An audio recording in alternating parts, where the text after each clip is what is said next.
വടക്കാഞ്ചേരിയിൽ വൻ ലഹരിവേട്ട. 160 ഗ്രാം MDMA-യുമായി കുന്നംകുളം സ്വദേശി പിടിയിൽ.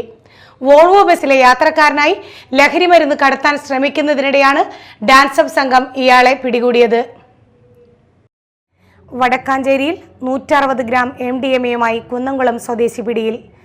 കോരങ്ങത്ത് ശരത് മോൻ 44 പോലീസിന്റെ പിടിയിലായത്. രഹസ്യവിവരത്തിന്റെ അടിസ്ഥാനത്തിൽ ഡാൻസപ്പ് സംഘം നടത്തിയ മിന്നൽ പരിശോധനയിലാണ് ലഹരിമരുന്ന് ശേഖരം പിടികൂടിയത്. ജില്ലയിൽ ലഹരിക്കെതിരെ നടപ്പാക്കി വരുന്ന ഓപ്പറേഷൻ തൂഫാൻ പദ്ധതിയുടെ ഭാഗമായി നടത്തിയ വ്യാപക പരിശോധനയിലാണ് പ്രതി വലയിലായത്.